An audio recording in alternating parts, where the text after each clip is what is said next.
Bwomp, bwomp. Loki, Loki, Loki, Loki. Bwomp. Woohoo! Yippee!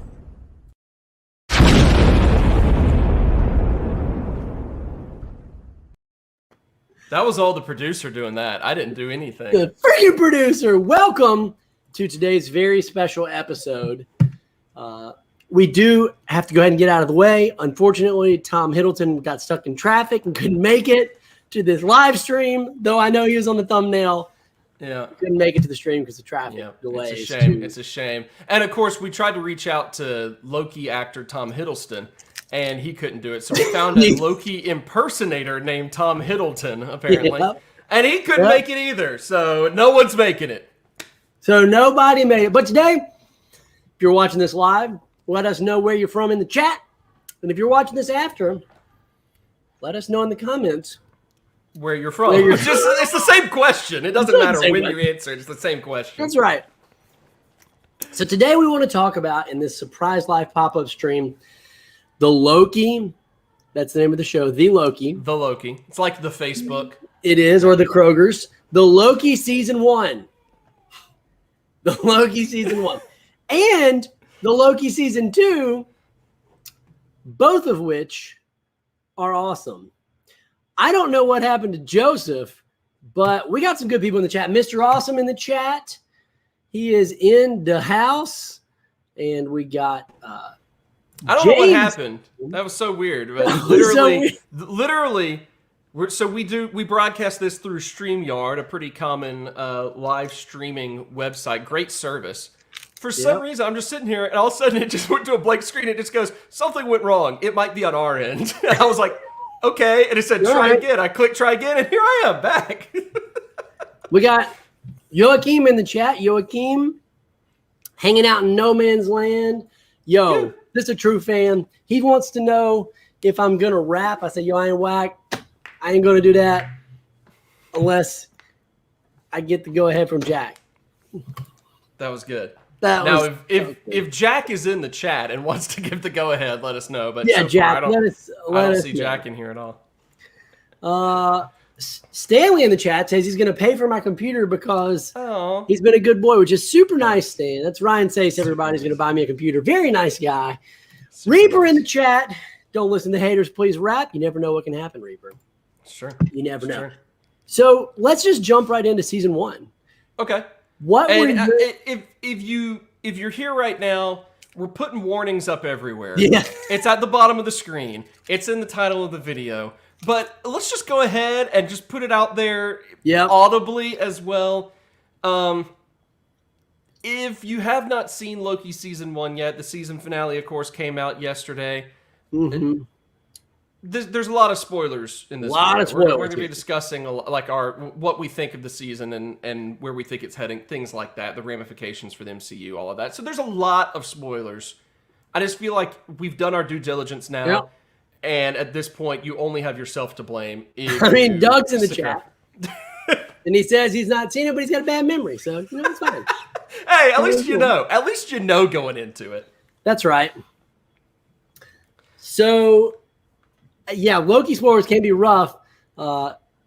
Since there are spoilers, Stan spoiled for me by accident that the variant they were hunting was a female Loki, which was very unfortunate that he spoiled that for me. But you know what? I loved it. I know going into the show, I didn't really have any expectations. And I'd like to know what your thoughts were going into the show and in the chat, because you and I have talked about this, and we've been doing a series of live streams about the MCU and ranking our favorite movies, but we've talked a little bit about how we're both a little bit fatigued, like a little bit of MCU fatigue. Yes.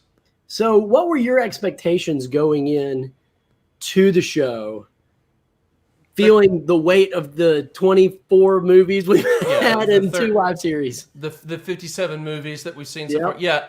See, that's a good question, because that's the one thing that I've tried to train myself a lot, especially in my adult years, of going into a movie or TV show, something of trying to really avoid setting expectations. That's good. And which is something I think you have to. It doesn't come naturally. I don't think. I think you have to really make yourself be like, don't expect anything, just see what happens. So the fact that WandaVision had been good, the fact that Falcon and the Winter Soldier was fine. It was a return to just like I haven't action. finished it yet. That's how just fine it seemed to me. Yeah, and so going into this, I mean, I guess I had a good feeling. I got a good feeling in Final Fantasy Tactics language. I got a good feeling about it going into it because it seemed weird and quirky, and it seemed like the stuff that they were trying to do, and that they did well with WandaVision, but they were trying to do to expand more in the shows. So going into it, I kind of had that thought process of like, I was actually excited because at this point it was a character that I felt like we really understood more, and Tom Hiddleston had really kind of developed him a bit more, and we actually had started to, like him more. And a lot of that probably is thanks to Taika Waititi's work with him in Thor Ragnarok, which I just recently rewatched. So, so I mean, I don't know if I set expectations for it, but I had a good feeling that they would probably make it a fun show. You felt good about it. I felt good about it. Stan here says that he has comic book fatigue and that the last two shows were kind of just okay. So he went into it with very low expectations and then ended up loving it. And I think that was true for a lot of people. I mean, in the show, you had Loki Alligator, which blows everyone's expectations. Oscar, what's up, man? How you doing? Hope you're doing well. Good which I want to point out that Joachim pointed out, or called it Croaky. Such a good show, Ryan. Yeah, Croaky. There you go, Croaky. So yes, Ryan is when right. I went into the show, I also felt like super fatigue from the MCU. I wasn't a huge fan of Falcon and the Winter Soldier. It wasn't bad, but it was just okay. It was just kind of generic. It felt to me. It was par for the course. Yeah. Action show, superhero action. Yeah. But I just naturally am drawn to fantasy and the fantasy elements of just any property. So just like almost by default, I like that aspect of the MCU more and get more excited about that than anything else for the most part. So I was really excited about the show, but I didn't really know what to expect from it because I felt like they had obviously done a full job of developing Loki from start to finish in the MCU, literally to finish. And so I'm like, I don't really know what they're going to do with this guy. This is my biggest fear for the show going into it. The only expectation I had that was nervous was that they were going to take the character who had 3 movies worth of growth or 4, however movies he was in that really grew as a character. And then they were just going to completely undo it and be like, oh no, he's just back. He's a bad guy. He's just your generic Avengers 1 Loki, and he's bad, and he's going to have no character growth. And you're going to have to go through that whole thing again. And they totally went the other way with it. Off the bat, in the first episode, they basically just like broke him from being a villain by showing him what would happen. Like what's going to happen. Which could have backfired. Yeah, definitely, right? They could very easily have gone too quickly.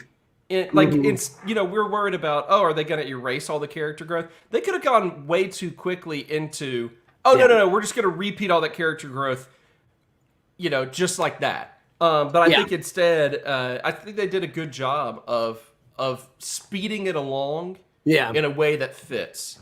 Agreed. So, I mean, it was the first episode just kind of right off the bat, I think kind of set the tone for it, or set it up to be a good series. Yeah, we got a good comment here about one of the best TED Talks ever. So that was one of the things that was different about this series that it seemed to be pretty polarizing to people was how dialogue heavy it was. Like I know a lot of people in the first episode either loved it or hated it. Like I've got a few friends who just didn't like it at all because it was just a lot of exposition, not much action, not much going on.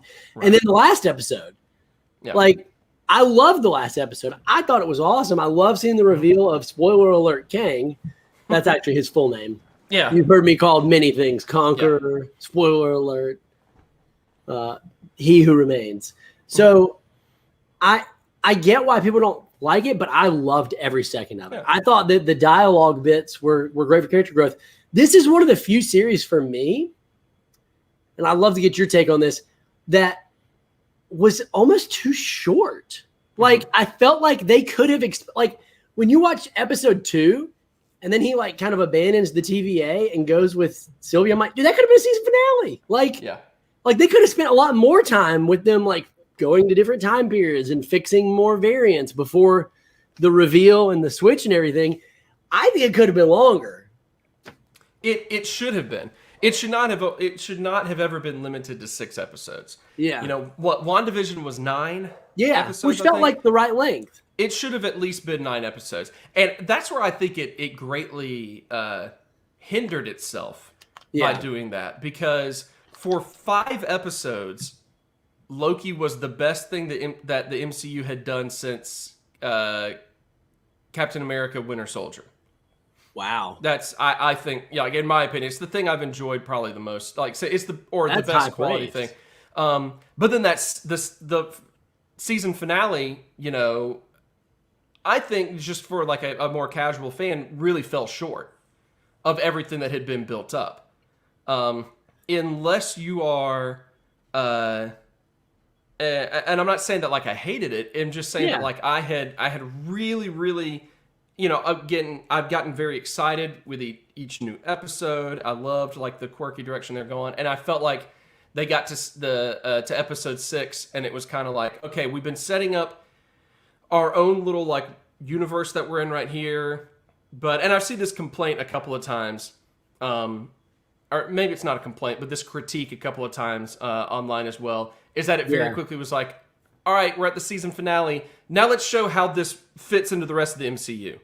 Instead of working to complete its own really good storyline, which it probably could have worked better. Maybe there were 2 episodes dedicated to Loki and Sylvie in, you know, that place, you know, before the giant time-eating monster. Alioth. Alioth. You know, before they just enchant Alioth after 1 episode. Make that 2 episodes. Give them 2 episodes confronting Kang the Conqueror, because we need like maybe 1 episode for those of us who like know nothing about the character to don't know about the casting of him in, because I didn't know that he's cast to be in the next Ant-Man and the Wasp movie. So he shows up and I'm like, cool, I think I recognize that guy. Who are and that's you? it. Yeah, like that's what Oscar says here. Loki is more for comic book fans. Mm-hmm. Well, I definitely think that the reveal was more for fans of comics in the franchise, because my wife was like, who? What? Okay. I mean, she went with it, and she, you know, I kind of explained it to her and she was into it, but it definitely seemed to leave a little bit to be desired for people who didn't know. But for me, I had thought the whole time it was either going to be, okay, I thought it could be Kang. I expected it to be a Loki variant. I thought for sure it was going to be a Loki variant at the end, like one who had basically walked the same path, but then took over the TVA. But I didn't think they had the guts to do Kang. I really didn't. That's why I didn't think it was going to be him, because like you just said, that Kang the Conqueror of all time, all realities, multi-dimensional character, was introduced in a freaking TV show in the last episode of a freaking TV series. That is shocking to me that they actually had the guts to do that. But I loved it, because to me, what it shows is they are extremely committed to this format of programming. Yeah. And that's where, like, for me to see that reveal happen, I look up, you know, who that was supposed to be afterwards, and I'm like, oh, that's cool that they just worked him in when they to surprise people. I wish I had known that beforehand, because then I would have like seen him and gone, oh my gosh, they're doing that, you know? Yeah. I didn't have that. Experience. I had this experience of 5 episodes of building up to something I thought was, you know, really, really cool. And I was going to highlight this comment as well, because I wanted to elaborate on that. But just to have that happen in the final episode, to be like, okay, it kind of felt like it derailed some of the progress they were making for this independent story in order to work it into the universe as a whole. And it's certainly important now to the universe, right? Like, yeah, but it also it sacrificed its own story, I think. Yeah, I think it sacrificed some quality of having an actual like standalone. The series felt a little bit more like a real long movie in the MCU, and less like a developed series. Agreed totally. And I think, would be interested to rewatch it all together to see how it feels. Yeah, and that's like my only like complaint about it is that they could have done something like, instead of having Kane just tell us his story for 20 minutes, what the Collector's saying, have an entire episode explaining a bit more of who he is, They could have done a little bit more, I think, to round it out as a standalone series and not just be like, here's how we're keeping Loki in the MCU.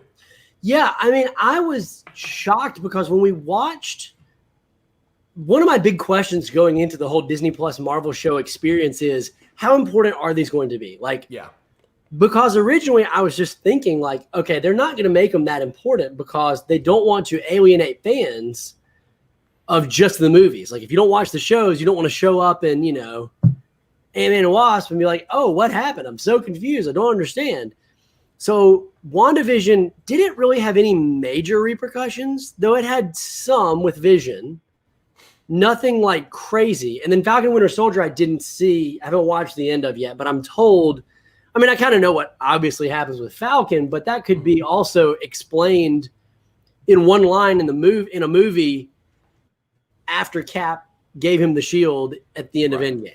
Yeah. So going into Loki, I thought like, it's going to be like its own story that is just confined to the series. And boy, they blew the lid off of it. I mean, this is absolutely going to be set up the next phase of the MCU, like phase 4. Right. This is it. Like, well, this is phase 4.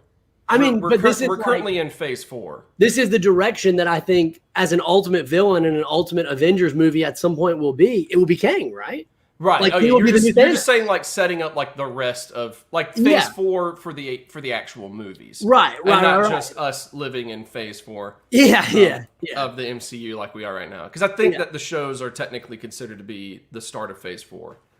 I like Ryan's comment here mostly because my wife's recently been rewatching Doctor Who. Great show. And so I've never watched a huge amount of it, but I've caught a few episodes here and there and caught a couple of the specials, and that's actually really Doctor great. Who specials are. It's a great comparison, I think, because that is really good about it. Nick makes a really good comment here. Yes, there it is. I was it's kind of in line with what you're saying, which was that like he didn't have any recognizable traits, and so if you didn't know what to expect, I mean, like when he said, like, until he said, I'm known by many names, and one of the names he said was Conqueror, I was like, who is this guy? I had no clue who he was until he said, and then of course I knew it was, it's King the Conqueror, but I agree with this. My wife was very just like lukewarm on the reveal.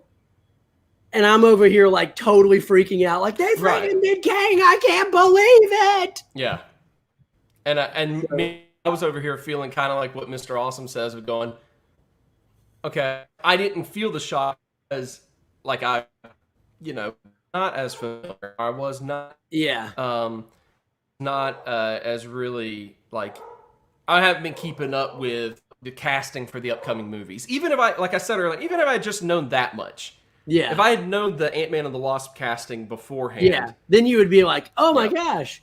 But also this: if they had the gall, if they to put Krang in there, oh my gosh, dude! So I want to talk about the finale in just a second and reference Joachim's comment here about see him in the future, but. Before we get to the setup for the next season and the actual like last 5-minute reveal of the episode, let's just give a review or ranking of the entire series. Like scale of 1, you like to do 1 to 5, so we could do 1 to 5 if you want. Whatever. What are we doing? Are we doing a like enjoyment quality? Scale. Enjoyment. Just pure enjoyment. Yeah, I mean quality obviously. All these shows are pretty good, but like enjoyment to me is more. What I really like to do is talk about compelling. Like, did you find it compelling week to week? Did you find it compelling? And ultimately, now that we've seen the whole thing, what are your feelings in a numerical scientific value? What are your feelings? Give me your feelings, but in a very scientific value. Okay, that's what I really want. Love it. Yeah. There's more scientific basis to our rating scale than there is for the Enneagram, so it works out. That's true. I'm an 11, and I stand by that. Yep. So, yeah, okay. Well, it was the first one that really kept me riveted week to week. Like, I wanted to watch it week to week. Yeah. And, like, with WandaVision, I waited till it was all out, and then I watched it. Smart. Very smart. You probably liked it more that way. Well, no, because I loved the first episodes. I loved the weird old sitcom vibe. Like, I was really curious what they were trying to do with it. And to point out what Nick is saying here, WandaVision knew how to do a reveal. Into the first episode, after they've done this whole 1950s, black and white sitcom riff for an entire episode, they do a random thing like somebody choking at the dinner table, and all of a sudden it gets weirdly serious and creepy. And then the very end, it shows somebody writing notes and watching them on TV and making notes. They did good reveals. Yeah. Loki as a storyline kept me more riveted and wanting and looking forward to Wednesdays. Yeah. Yeah. And I thought that the cast was great. Owen Wilson was absolutely fantastic as Mobius. So good, dude. Loved him so much. Like, you can tell he's really just a good seasoned actor. Like, he knows how to freaking act, man. Yep. So, all in all, my purely subjective entertainment rating scale, I would put it at an 8. Yeah, that's good. Put it at an 8 out of 10. And what that means on my scale is if it's a 9 or a 10, then it's like I freaking loved it. And like if it's on, or I will go back and be like, yes, I want to rewatch this. I want to pull it up at a moment's notice and watch it again. 8 is like a just a notch below that of. It was real good. I really enjoyed it. I think if there was a little bit more about that final episode that would have drawn in a casual like myself, it would have easily been a 9. Yeah, see, for me, and maybe after I've processed it just a little bit more, it will be. But I can't give it a 9 right now because that's fair. The more I think about that episode, the more I'm like, okay, it's not really what I think I would have enjoyed. Yeah, for me, on the other hand, not that it's bad. I'm making it sound like I hated it, but I didn't. I really liked it. I give it an 8 out of 10. I like. Yeah, for me, I freaking loved it. I loved everything about it. There was a few small things I would have changed. I loved the fact that they had the guts to do Kang in the show. They had the guts to set up the multiverse in the way that they did, and to explain. But did they? I want to ask you that in a little bit. Yeah, so we definitely want to get to the multiverse talk and the timelines. But I here's one thing that I love the fact they did this because so many people thought it was going to be Mephisto in WandaVision, and then it wasn't, right? It was just Agatha all along. The whole time it was Agatha. And people were like, fans were like, oh man, Marvel, you got no guts. You would never do that. But the whole time I was thinking, like, you really think they're going to introduce Mephisto, a big villain to the MCU in the last episode of a TV series? No, you're crazy. They would never do that. And then they freaking did it, man. They freaking did it. I can't believe it. So I loved everything about it. I give it a 9.5 out of 10, only because I wish it could have been longer. Yeah. I loved the reveal at the end, which has to do with the timelines that we're going to get to in a second. But I want to highlight this comment right here. 8.5 out of 10. Possibly the most Loki thing Loki can do is fall in love with himself. Yeah. I thought that was a good comment. But you can't remember why you thought it was a good comment. This might be. I'm taking some liberties here. Okay. I'm taking some liberties here about this comment. Okay. But was female Loki actually Loki? Here's and this kind of gets into the multiverse and the timelines and the idea of variance. Because at first I thought they were pruning all variants that ever existed.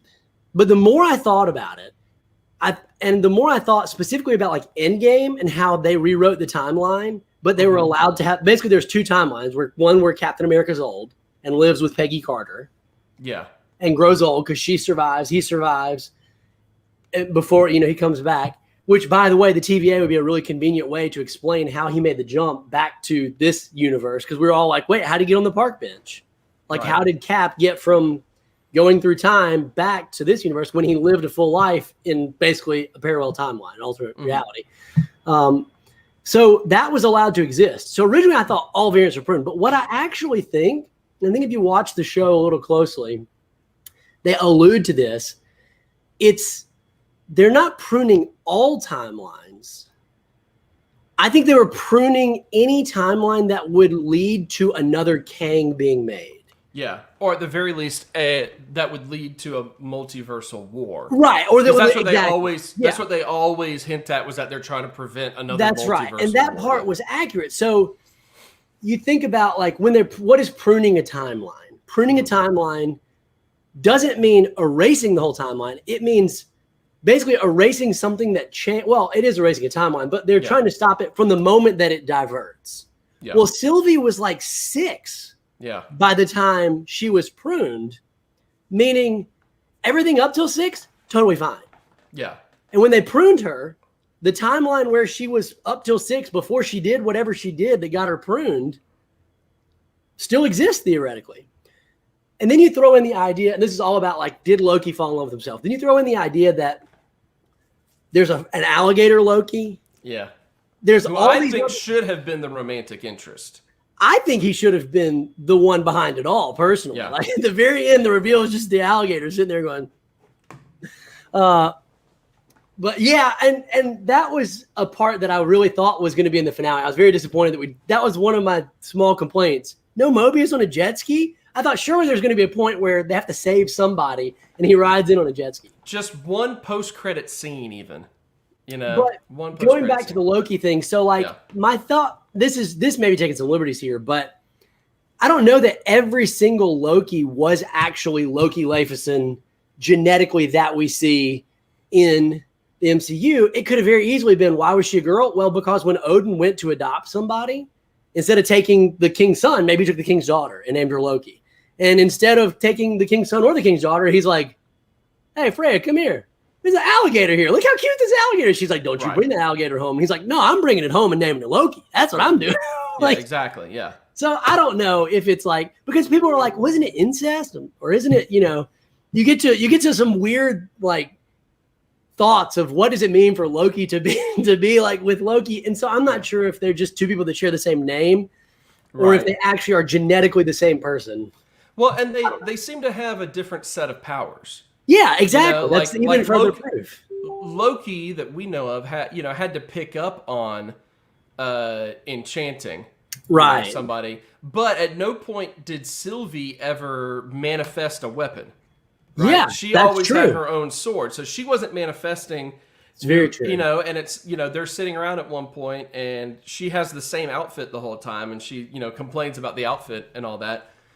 Well, she doesn't manifest a new outfit for herself at any point in time. Loki can. Loki can disguise. Loki do. Yeah. So, there's that aspect of they have different powers. So yeah, there has to be some sort of, and maybe they'll bother trying to explain that later on. I'll say that what I appreciated a lot about that is that it hinted at the really good underlying motivation of Loki that didn't always get addressed as much in like the early first Thor movie and into Avengers, where it seemed like he just wanted power. But he basically admits, in episode 1 that it's not really ultimately about the power; it's that he's always felt alone. Yeah. And she talks about having to always live on the run. Yeah. And so the good thing I think about that relationship was less so about like the romantic aspect, because that's a little bit weird to rationalize, but that they were finally, for the first time ever, feeling like they weren't alone when they were with each other. Loki always felt like he never fit in Asgard because he was actually, a little blue goblin. That's the official terminology. Most people don't realize that. It's it's actually what they like. They prefer to be called that. Yeah, exactly. So he never felt like, quite like that, and he never felt like he was. He said it in the season finale of like, you can't trust, but I can't be trusted.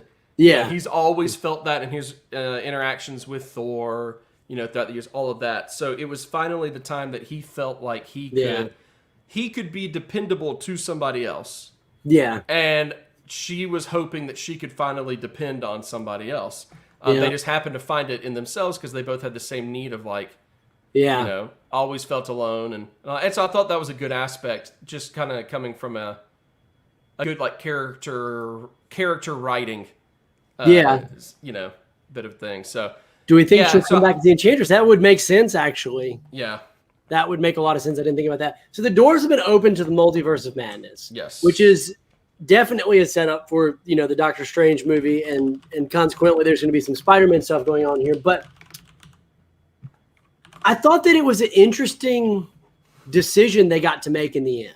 Like, they're in the room, and they basically get the spill of like, hey, this is not great what I'm doing as Kang. Like, I understand I'm killing people, but I'm doing it to prevent like basically the entire multiverse collapsing from other versions of myself. I thought it was an interesting choice for them to try to work through deciding what to do. Like, do we take the reins of this thing that turns out to maybe not be so bad? Or a necessary evil, not that it's not so bad, but maybe a necessary evil, or do we let free will, which was a big point of the series? Of course, they could just say, well, we'll just go kill all the Kangs. We'll just try to go kill all the Kangs ourselves. But like, it's the mission now. It was an interesting thought, especially about free will, because that's what happened to Ravonna. Like, remember Ravonna, she leaves. Yep. And they're like, and Moby's like, where are you going? She's like, well, earlier she had said the person who controls it all is the person who really truly has free will. Yeah. And then she said she was going to find free will. So where do you think she's going? Right. Yeah. I mean, it seems like she's going to go on a quest to, to take power, maybe in theory, like what Loki didn't end up wanting to do after all. They might turn her into a primary antagonist, I would think, in season 2. Of she's trying to take control instead of she's trying to take down the TVA. She wants the power instead. I wonder if she's going to go. My thought is she's going to go try to find Kang, or a version of Kang, and to team up with him. It's interesting that like the very end setup was that time already rewrote itself. Like, Loki gets sent back, and suddenly the TVA is not the TVA that he knew. It's the TVA that was started by a different Kang, and everyone's already like time, because that's the way time works. Like, it just already happens; it rewrites itself. Yep. So the only people who they've forgotten him, which I thought that was interesting that they had forgotten him, but he still remembered things. Yeah. So the only people that actually remember the original multiverse, I'm guessing, were the people at the Citadel when time rewrote itself. Maybe Ravonna. So it might honestly be Loki, Sylvie, and Ravonna are the only people who actually remember what the universe was like before time got screwy. Yeah. And they'll probably very quickly drag Mobius and Hunter B, whatever her name. Yeah, give her a name, please. Give her a name. Yeah. So yeah, they'll probably drag her back into that, I would think. But mouse ears. Hayden, what's up, man? So yeah, I mean, there's that. If we want to, I want to go back to the whoever it was that said that it set up the multiverse of madness. This is the thing that I think is very interesting about these series, in particular this one in WandaVision so far, is that while they have tried to do a lot of things to work themselves, or they've tried to do a lot of things to work it into the MCU. Oh, you see, hold up. I'm going to stop myself. I didn't know this. I wasn't aware of this fact. Oh, wow. That actually would make a ton of sense. It also makes me a little bit sad though, because my biggest complaint about the whole show, it wasn't long enough. Yeah. It wasn't long enough to expand on what it was trying to expand on.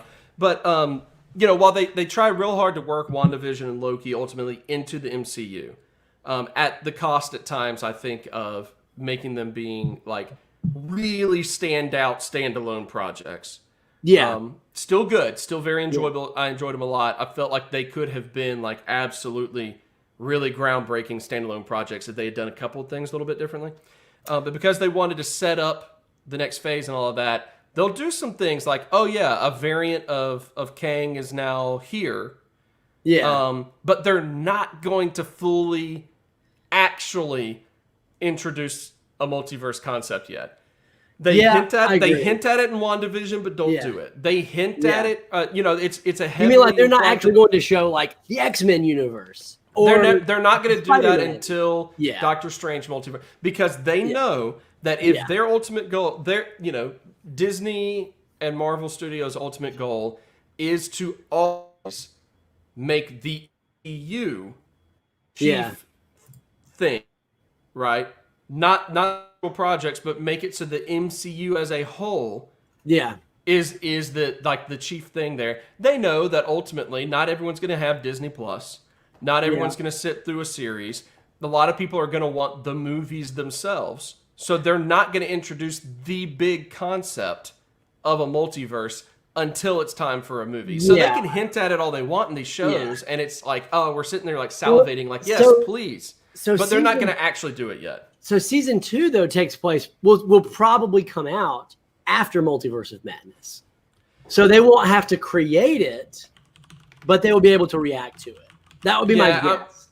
I'm gonna double check on what the estimated dates are. I'm just guessing that, and if that's the case, then they won't have to introduce it. They can just react to it, and it'll be awesome. We can have like all kinds of cameos. The one thing that I do love about this is, again, I mentioned before, like they're so committed to this model, and clearly it's profitable for them. I mean, they wouldn't be making a second Loki if it wasn't making them money. Because that's ultimately what it's all about. Yeah. I think it's done. Both of them have done really well for them, all 3 shows. But I wouldn't be at all surprised if in the next season of Loki, we get some serious heavy hitter cameos. Like we get some actual, like they throw some dollars behind it. And they're like, let's bring in Chris Hemsworth for an episode, or let's bring in, whoever. I could see that happen for sure. Yeah. Okay. So Multiverse of Madness comes out next March. So pretty soon. Relatively speaking, pretty soon. Yeah. And it's gonna the cast list here does have Tom Hiddleston and Elizabeth Olsen mentioned. So the 2 characters that in the shows are hinting at multiversal stuff are mentioned in the cast list for Multiverse of Madness. So it does make me wonder like how much they're gonna work that in there. And then, of course, that comes down to, like, on a personal level, how interested am I going to be at that point? Or am I going to be... Because I enjoy more depth to stories. I enjoy more, Which is why you like the TV series so much, because it was longer, and it was going to flesh out the story as opposed to, like, just a blockbuster action series. Or movie, jeez. Yes. Okay, sorry. Explain. He was Throg, the Thor frog. Oh. They actually brought him in to record a scream for Throg, which is pretty awesome. I mean, they could have taken any screen that he did in any of the movies, but instead they're like, you know what? Let's actually let him record a scream for Frog Thor that was trapped in the episode. I love it. Awesome. I love it. Oh, I do also want to say I'm real interested in Multiverse of Madness for 2 reasons. Alfred Molina. Yeah, is he supposed to be in it? Sure. I'm always interested in Alfred Molina. No, because it's a Sam Raimi film, Bruce Campbell's going to be in it in some regard. Wait, Sam Raimi's directing Multiverse of Madness? Yep. Seriously? Yep. I'm actually shocked by that. I had no clue. Wow. Yeah. Well, there's going to be some horror too. There's going to be like really weird horror scene that's a little bit out of place that you're like, right. Really? Okay. Yeah, exactly. But will we get a good emo dance scene? Oh, we have to, and it's probably going to be Rachel McAdams this time around, just to mix it up. Just to mix it up. The top cast of all of this so far is Benedict Cumberbatch is listed third in the top cast on IMDb because Elizabeth Olsen and Rachel McAdams are ahead of him in there. That's surprising. It's because women get all the love in cinema. Yeah, exactly. But we will get America Chavez. Okay. Introduced in the film apparently. They have her cast. And of course, once again, Sam Raimi, so Bruce Campbell will be in it. You know it's going to happen. It's going to happen. I'm excited. Again, the fantasy aspect makes me real excited. I hope we get to see this in the next season. I almost spit my water out. Well, yeah. Is that a reference to when Tom Hiddleston played the country music singer in that movie that no one saw? And no, this is a reference to when Tom Hiddleston pretended to be Tom Hiddleston playing a country singer in that playing movie. Hank Williams. Hank Williams. Yeah, that's it. It was Tom Hiddleston impersonating Tom Hiddleston as Hank Williams. It's really a multi. Okay, so I Saw the Light, starring Tom Hiddleston as Hank Williams, also starred Elizabeth Olsen in it. Does this mean that I Saw the Light with Hank Williams is in the MCU? I think I'm not sure. If Deadpool and Korg can make a YouTube video and be in the MCU, then I think that is absolutely canon for what is clearly a variant timeline, an alternate timeline. And completely on the record here, the only thing that could ever have made me interested in Deadpool, but especially Ryan Reynolds as a person, is having Korg with him. Yeah, that was great. Yeah. I'm Korg. I'm made of rocks. Yeah. He's like, how do you get in the MCU? I just have a dream. Have a dream and chase the dream, and then fail at the dream, and let it die. Give up, and then eventually check your email. Maybe your manager will say that they need you in the MCU. So great, dude. I can't believe that Disney let them make that. Honestly, I can't believe that Disney was like, yeah, you can use Korg in Deadpool to promote a movie that is not ours in any way. Yep. Well, you know why. You know why they're okay with it. Yeah. It's because Taika Waititi can basically do whatever he wants. Money. Okay, well, guys, this has been a fun show. We've been talking about RC. Yeah. Okay. Ooh. Hold on now, real quick. Yeah. What would you actually want to see in season 2? Dinosaurs, first of all. I want to see dinosaurs. Okay. Perfect. Thanks for tuning into this episode. Oh, no, go ahead. Sorry. That's it, dude. I want to see dinosaurs, more cameos, more variants of other characters besides Loki, and I really want to see Mobius ride a jet ski. I'm going to be really ticked off if we don't get Mobius on a jet ski in season 2. I'm just going to say that will be a tragedy. What about you? Just more Mobius in general is okay with me too. I thought it was. I would love to see. I actually would love to see more about family. Yeah, I would love to see more about who he was. You know, they showed us a little bit more about a few of the characters. Like, for example, we saw a little bit of Ravonna at the very, very end and all that. But we know nothing about Mobius. I'd like to see that. But in general, I just want it to... I need it to be more than 6 episodes. And now that we know that the 6 episodes was mostly because of, COVID stuff. My Corona. Then my Ravonna should be the my theme for Ravonna. Season 2. Are you kidding? Then I just want to see. I want to see just more. I just want to see more. I want to see more depth. I'm really sad that it's over. Yeah. Same. The last 6 Wednesdays have been freaking awesome. Yeah. To just be excited about watching a show is not something I've felt in a really, really long time. Hey, at least we still got Bad Batch going on. That's a good point. You make a good point. I actually really badly, I was thinking about it at work today when we were talking about the stream. I wanted to quickly print off a cutout of Jess's to hold over my face at the start of the episode, but I just didn't have time. You're too busy printing out a Luigi. I get it. I get it. Exactly. So that's what I would want to see. I just want to see a little bit more depth, which I think just takes more time. Ben Stiller Mobius variant must happen. Absolutely. Absolutely. All right, let us know in the comments. Hutch, do it. Let us know in the comments what you want to see from season 2 and how much you loved season 1. On a scale, I want to see it. You rank season 1 on a scale of 8 to 9.5. You tell me in that scale how much you like this series. Yeah. Now, Tyler, you gave it like a 9.5 on your scale, which when translated to like a regular 10-point scale that anyone else would use is like a 4, I think. Yeah. What? That's so not true, dude. I think that's about right. I think because you only operate on a scale that ranges from about 9 to 10. It's 6 to 10, okay? It's 6 to 10. Okay. All right. Oh, jeez. Hey, as we close out, though, Tyler, we do need to have some a quick round of FAQs, which stands for fast answers to questions. Let's get some fast answers to questions. Now, if you're in the chat, you can ask any question you want. Will we answer it? Maybe, probably. We're gonna answer it. Whatever it is, we'll answer it quickly. It might not be truthful. Exactly. Will it be right? Hard to say.